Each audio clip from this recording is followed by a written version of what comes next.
Are you struggling to find mental health clinicians to work for your group practice or agency? Tired of posting job ads for your open roles only to have no response? Or worse, have the wrong individual apply for the role?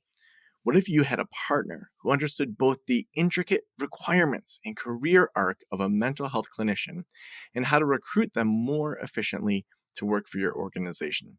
Sparrow Search Services is a behavioral health focused recruiting firm that utilizes their staff expertise as practicing mental health clinicians to source and engage other mental health clinicians who may be open to making a career upgrade. Reach out to Sparrow today via their website, sparrowsearchservices.com, to see how they can help you. Mention keyword Joe in your message to receive $500 off your first placement. Again, that's sparrowsearchservices.com and use promo code Joe to get that discount.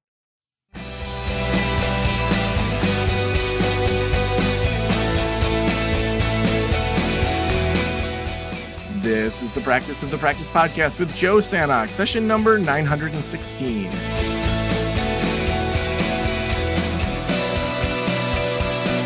I'm Joe Sanok, your host, and welcome to the Practice of the Practice podcast. I am so excited you are here, and we just announced 2 episodes ago that our brand new, totally free course is out there live, and it's actually a texting course. You get texts instead of having to log into anything. And so it's called 40 Days to Full.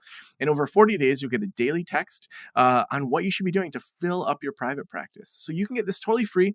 You just have to text hashtag 40, so hashtag 40, to the number 231-422-0677. And if you are driving or running and can't write that down, right now it's everywhere. It is on our social media. It's on Facebook, Instagram, LinkedIn. It's in the show notes. It's all over the place. So don't get in a car accident trying to text me, please.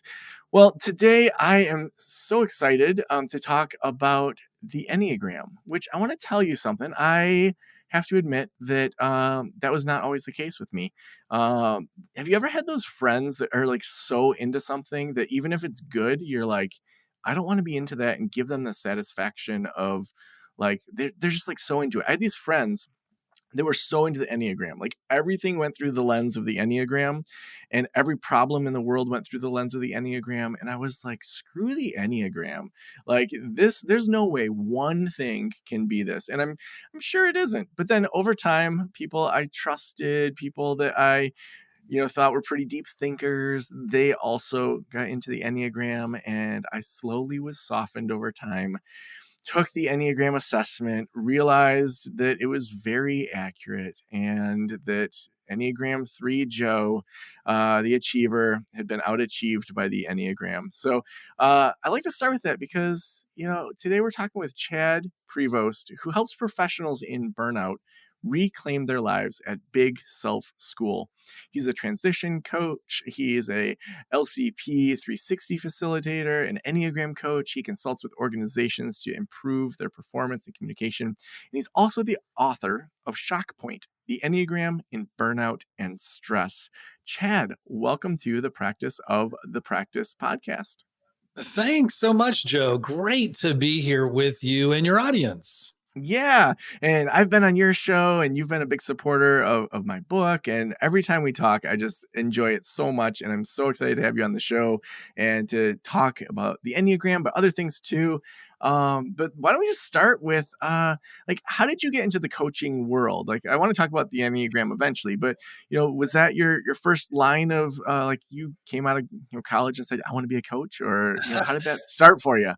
Actually, that's a fun direction to start. Actually, it's been a long and winding road, but in order to make that probably a fun, shorter story, I think it's been a unique combination of. So I went to seminary right out of college, really not knowing what other direction to go, and it was just kind of there. And I had a lot of background in religion, and I learned so much in it and from it. But then so there was this desire to help, desire to want uh, to make meaning out of my life, I suppose, by serving others. But I really reacted against, for years, I just had a huge reaction against the polemics of religion and the way that it was so politicized and went a million miles in a kind of feels like a different direction. And I remember too, during seminary, we were constantly asked to like, well, what's your calling? What are you called to do? And I was like, I have always felt called to be a writer. And the way that I negotiated that and figured that out at that time of my life in my mid to later 20s was, you know what? I could go help others and give back by being a teacher, but I can find my calling by and become that professor by getting a PhD in creative writing. So I went down that path, learned, became an educator and ended up being a professor for about 10 years in somewhat in creative writing, a lot of just writing. And after a certain period of time, I guess it was about 2011, I was like, this isn't quite paying the bills. And I am burning out from teaching a whole lot of freshman composition to reluctant freshmen. Oh man, I was And just a quick side note. I was a college counselor for 5 years, and yeah. specifically helping a lot of from a therapeutic standpoint, the students that were coming in that were testing below college ready, and Mm. I oh my gosh, I just got triggered when you said freshman composition. I was just like, oh, the amount of English 111 students that were in my Yeah. office crying over just like a basic thesis. It's like, oh my gosh, like Right. for you. So I'm sorry. Just had to note my No, trigger there. so true, so funny. I mean, there is this element to which, like, in teaching the composition, I did do what I could to make it meaningful for myself and the students. But yeah, it's there was a very real sense in which there's only so much I can do in 14 weeks with you, and I either knew right away, yep, you're going to write and you're going to do fine in this class, or you're just going to keep struggling, essay after essay. But the long and short is, let's see. I I then went on a period in the 20, I guess, teens where I was really casting about. I had some chances to go deeper into my writing, did an independent publishing, how all of these different things. But then, I was in a startup environment in logistics and tech. I mean, it's been a wild ride. But in 2019, leading into 2020, my wife and I always had this dream to do some kind of thing together. It was going to be me teaching, her being a counselor. But as we were hunkering down there at the beginning of 2020, she had begun to found what was to become Big Self School. And I was like, look, I'll be your content creator and I'll be your researcher. But the more I got into the material, and one of my entry points was the Enneagram, Joe, the more I just was like, I always was fascinated by this, calling and by personality profiles and psychology. And there's been this nice, if you had a Venn diagram of a way to engage with others in a meaningful way that's rich, that I feel that this is like coaching has become, it's like a later career development for me, but one that is, I'm really, it's fascinating. There's so much to unpack with, researching and writing books on things also, and leading facilitations and working with organizations, but and the one-on-one work with people who are, especially with the people who are ready to do the work, uh, I I find deeply rewarding, and it's great to see. Hmm. Well, Now, when you think about the Enneagram, like a lot of people have heard of it, but like, how would you summarize it? Because I feel like depending on the person I talk to, they all summarize it differently. mhm, What would mhm. your quick master class on the Enneagram be? Yeah. So I really, the entryway that I find is sort like for the skeptics and those who like want the research and are suspicious about the woo woo and even the spirituality component, which I think is rich in the end, but the entryway is through psychology and really understanding how deep and rich that territory is of just the grounded, clear way in which the Enneagram is contextualized, let's say. And then overall, one big differentiator, I would say, Joe, is the way in which it is not meant to be merely descriptive. Like, I would dare say almost every other typology is, but the way in which it is prescriptive in this is the box you're in, this is the way that you often function unconsciously, and let's think about the growth paths to flex, to flex those muscles, to flex to develop a little bit more self-awareness in gentle ways, and so with just a certain amount of understanding about the how it all works, the 1 through 9 types, you can go as shallow or as deep as you want to go. And the depth is years and years of work that you could do with a coach using it as a framework, not to narrow things down. I understand. I think it's funny what you said in your intro about your resistance with the people who have really drunk the Kool-Aid. And I don't want to be someone who is overly professing in it. And I do use other frameworks and I guess you could say modalities, but oh, the Enneagram, it's rich territory. And as a personal thing, I'll just say that like continue to work with a coach myself. And she is, I call her my spiritual coach, and she is deeply immersed. She just understands, she's so fluent and intuitive with her understanding of the Enneagram.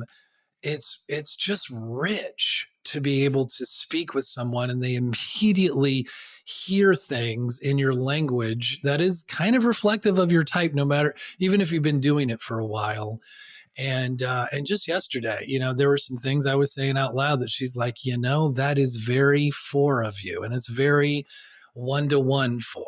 And are you hearing that? And it helped not only Mm. to be able to have, obviously having a coach helps you hear yourself, but the language and the context it's just helpful.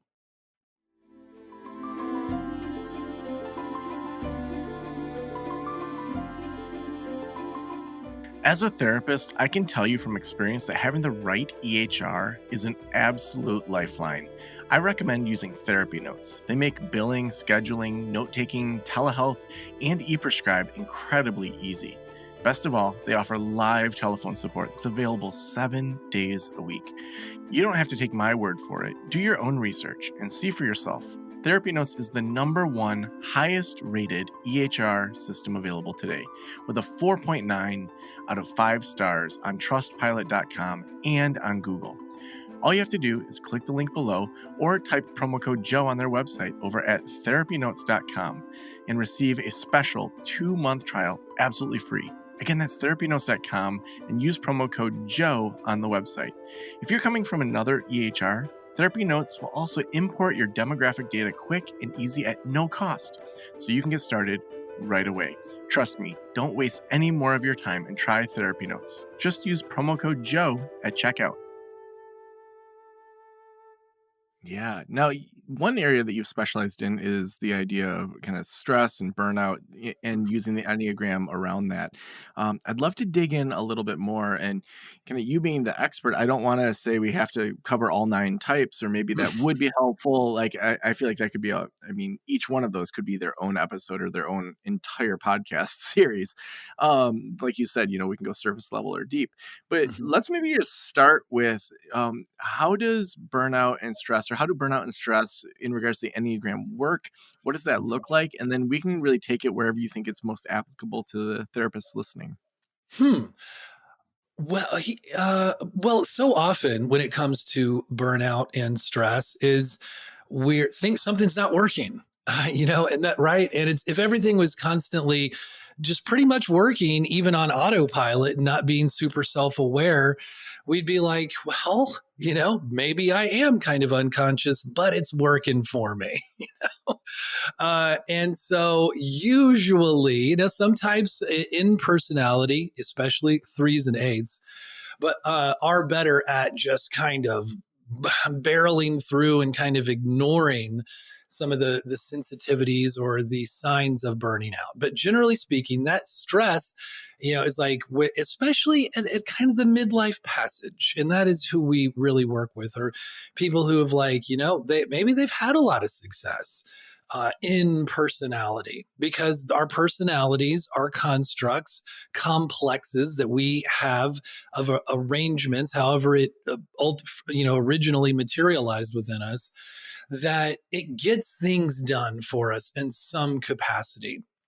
So in stress, often in a kind if whether it's in complete burnout or languishing or just some acute stress, we begin to go, well, what are the patterns? What's going on here? It's not the rest of the world that I want to be blaming. What if I start with myself? What are the conditions that I'm creating, based upon a lot of often unconscious patterns that are leading to this cycle that I'm experiencing, which does tend to be kind of grinding me into places that I'm just kind of, I want to be over. I want to be Mhm. over the first mountain and, negotiating the middle passage to what life would be like on the second mountain, and a little bit less confined to the dictates of what the personality is commanding, and maybe culture as well. So is that, I Mhm. mean, is that a good, am I answering your question? Yeah, absolutely. Okay. I'd Okay. love to be selfish and just dive into Enneagram threes in stress because I think we do have a lot of achievers that listen and that are go getters. And a lot of therapists maybe aren't Enneagram threes, but I am. And so, like, what Mhm. does that typically look like for an Enneagram three? And my understanding is that there's a wide variation of a three that's healthy versus a three that's maybe more unhealthy. Like, Yeah. what does a three look like? An achiever type Yeah. when they're stressed out, when they're dealing with stress, burnout, all that. Okay. I like this. Yeah. Fun. Well, first of all, even before I get to three, let's think a tiny bit. One of the great entry points into the Enneagram, and how we usually start with eight. We go 8, 9, 1, and then 2, 3, 4, 5, 6, 7. And it's because one of the entry points is the centers of intelligence. And to me, it's so helpful to go, well, we begin with the body types, just knowing that we're three-brained beings, and we all use all three of these filters to interpret reality through our mainly processing through our cognitive, our head, and then in what we would say our heart and our emotions, and then our body, our gut, just the senses. And so eight, nines, and ones are what we would call the body types, and they have this immediate way of their intuition, their knowing is embodied. It's more of a direct kind of knowing. And by the way, also, as we're getting to three here, there is this interesting underlying core emotion that we would say operates in each of the three centers of intelligence. And this is mainly due. Speaking of psychology, this is from the work of Margaret Mailer, and some of her. So, like 100 years ago, is when some of this work was beginning to be done, and it has to do with your holding environment and some of that early childhood development theories. And so, for body types, it is anger, and the 8, 9, and 1 have a little bit of a different relationship to this core emotion. And then twos, threes, and fours, the heart types, it's sadness. And then in the 5, 6, and 7s, the head types, it is more fear. And so in each of these three slices of each of the centers of intelligence, I'm like getting excited as I'm talking about this. Mhm. It is one overdoes this fundamental core emotion, one underdoes it, and one is in ambivalence to it. And so with eights, you know, they're kind of big and bold. They're known as the challenger. They are overdoing, over indexing on the anger. Nines are known as falling asleep to the anger, not being in connection with it in their gut knowing. And then ones are in this ambivalence. They feel the anger, they're kind of aware of it, most famous for having that inner critic. But they are holding it in mostly because they are trying to be good. They're trying to, you know, they're known as that the perfectionists or the reformers. And it's not good to let out that anger, even though it often unconsciously is slipping out. So with the twos, threes, and fours, just to follow a little bit of this underdoing the basic core emotion, twos are known as being in ambivalence to the sadness. They're super sensitive. They really feel, but because they're always thinking of others first, very other referencing, they suppress that. So they're feeling it, but they're suppressing the sadness. Threes, in your case, Joe, you guys are much more asleep to the feeling of sadness, even though interestingly, you're right in the middle of the heart types. So you're really feelers, but you're underdoing it because it's getting in the way of your efficiency and getting things done. And then fours tend to overdo. They can dramatize, really express and let out that sadness. So, and then finishing with the core emotions with that, now the head types, fives in ambivalence to the fear. They really want to be protected with their boundaries, physical and often emotional boundaries. They are, yeah, they don't really let out the fear, they don't really overdo the fear. Sixes really let out the fear, they're all about the fear, projecting it. And then sevens fall asleep to it, they underdo the fear. As you know, the enthusiasts, they're always kind of running away from the fear, looking for their other options. Okay, with all of that kind of contextualized, summarized a little bit. So then, what does it mean to be a three a little bit? Uh, and I would say, in a phrase, and you could challenge me to come up with like a phrase for each and every one of the types, but what would be the single most signature thing to say about three that would be different from all the other types? And I would say what is unique is that for threes, stopping feels like dying. Um, Mm. they threes live by their checklists. Threes do get a lot of things done, and they tend to look good doing it. And I think that's fascinating with all of the heart based heart types, the twos, threes, and fours, for all of us, because I'm a four. For there's a whole lot of focus on image and how one is seen and how one connects or isn't connecting with another. It's like being the fish in water. You don't even realize that that's naturally what you do as a heart type. And this is part of the stuff that's like unconscious, we're always living in. And it's like the Enneagram is a tool to help develop that self awareness of like, oh, everyone doesn't naturally kind of have an antenna of like how I'm relating, connecting, being seen with others. That's very heart type stuff. I'm trying to think what else would be unit. Threes, they live by their checklists. They also, unlike ones, so ones will be very hardworking, they have integrity in the workplace, they're going to be, you know, trying to do things right and follow the rules. And the threes are going to be like, yeah, that's great and all, but can you keep up? And by the way, this was good enough. It doesn't and you know, and sometimes I hear that maybe in your language, Joe, at times when you're like, guys, we've laid out the groundwork here. It's time to just jump in and start doing it. Mhm. Right? Yeah, yeah. I even had a whole Yeah. chapter, in the book about getting things done, compared to being perfect, Ah.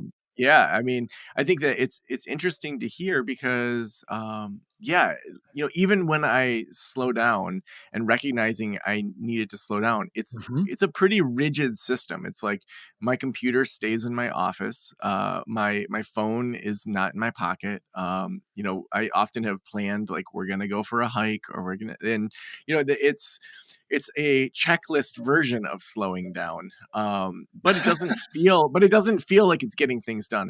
There's times that I just Yeah. sleep in and sit around. And I think that that's been part of that recognition of just that Mhm. you know I need to slow down and not have that be my primary thing all the time of getting things done, because that hustle culture, people just get so sucked into that. Yes. And so for threes, I don't think we have time to adequately go into the passions and virtues, but they would say that the passion of the three is self deceit, which I think is kind of interesting. A lot of the passions are pretty clear or like well known, like pride or lust or sloth. But with threes, it's self deceit. Now, originally, I think in some of the literature that Oscar Ichazo was developing, is he was calling it deceit. But with upon like a little bit further review, the further understanding of this is what is meant by this isn't that they're trying to deceive others. They just threes have a natural marketing orientation. It literally says that in a famous 1994 book by Claudio Naranjo called Character and Neurosis. Great foundational, really good book. And in that, so he's integrating a lot of different sources of psychology as he's examining this three type. And he literally says they have a marketing orientation, which we're a three culture. We live in a three culture.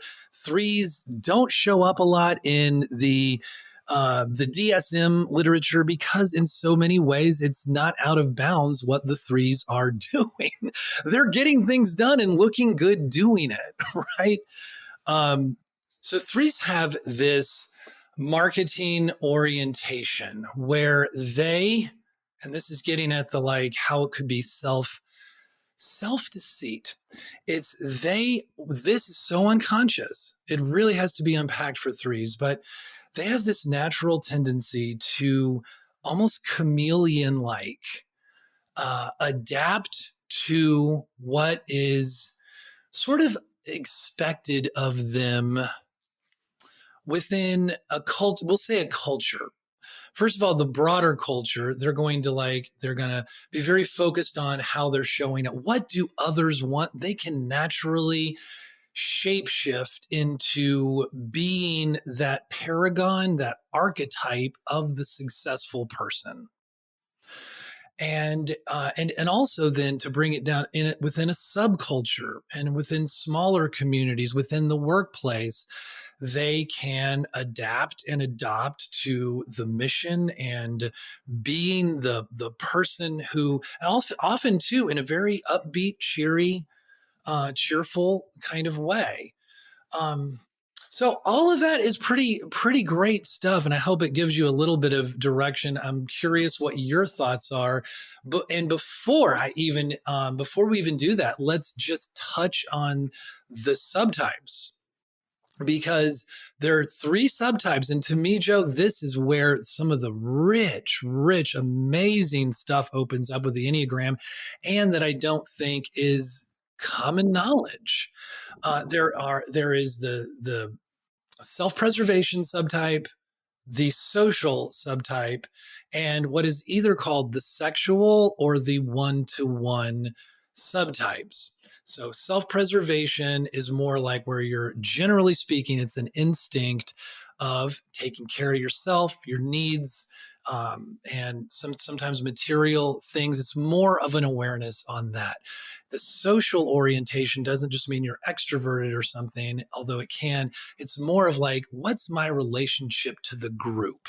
How am I?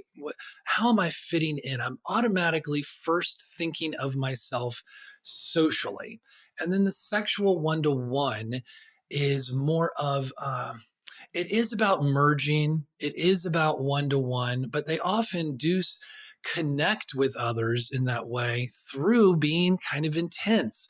There can be an intensity, sometimes rivalry, competitiveness, sometimes a big broadcasting and calling attention to oneself in order to have the closer one-to-one bonding, connecting time. And we all have all of these instincts in us, but it's a matter of like, what do we kind of lead with? And by the way, what we lead with tends to be that dominant instinct tends to be the one that kind of gets us in the most trouble through our personality lens. So, Joe, you're either an SP3, an SO3, or an SX3. I don't know what you are. I might guess self-preservation. And so there for every one of these subtypes, there's always, and this is also really interesting, a counter type. And the counter type theory goes that there is within each of the types, there's in the all three subtypes within each type, there's always one counter type, and the counter type runs counter to what you would normally expect in the behavior of that type. So sometimes for people who are having a hard time finding their type, it's because maybe you are in fact a counter type. And the reason I kind of bring that up is if you are, Joe, a SP3, you are a counter type, which means like you're like what the SP3 can be some of the hardest working types of all 27 types, if you are including the subtypes on the Enneagram. But the SP3 is going to kind of also call the least attention to themselves. They might dress a little bit more conservatively and not be as sort of obviously three. Hmm. Well, I mean, I can tell we're just scratching the surface and we're so close to the end of our time. I mean, my wheels are turning in regards to like deeper dives and more Good. podcasts and I mean, all sorts of things that we'll have to talk about offline. But the last question I always ask, Chad, is if every private practitioner in the world were listening right now, what would you want them to know? I would want them to know that uh, the Enneagram is there for you and there for you as an individual and not even just a practitioner. And you can trust it and it will help really elicit some awareness for you, and it is there for its territory that will apply in so many other settings as well. So it's gentle, and yet there is the room for self confrontation. So you start with the compassion, but it can help lead you to the necessary confrontation that helps to grow. But I would even say that if you're looking to add a framework or a language or a model to what you're already working with, like I've found it works wonders with doing 360s with certain models where you can integrate all kinds of other models of seeing and understanding. So I would just encourage people to consider adding it to their playbook. So awesome. And if people want to follow your work, learn more, follow you, where's the best place to send them? Oh, definitely. Well, real simple, bigselfschool.com. That's where you can find everything else. The name of the book is Shock Point, the Enneagram and Burnout and Stress. You can skip the parts on burnout and stress if you really don't want to, to learn about that context or if you feel like you have enough. And I do think that the ground that I cover in this, it's not all original because it's not all mine. We stand on the shoulders of some of of the pioneers and the originators of the development of the Enneagram in personality, to be technically correct. But I think that what you've got here with Shock Point is a very readable, very helpful way that will also help you understand fundamentally subtypes as well. So yeah, thanks for having me on, Joe. It's been just a real delight. Yeah, this has been amazing. Thank you so much for being on the show. And I know we'll be talking more in the future. Definitely.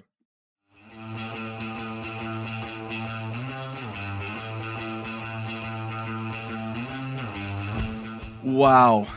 Man, I wish I had hours, and maybe that's what Chad and I talk about next, is doing a podcast takeover where he just trains us, or doing some sort of training in the future. This is what's great about podcasting, is you can have interest areas, and when you think about the average YouTube video, it's like 2 or 3 minutes long, and people's attention span's super short. Or you think about most other ways of producing content.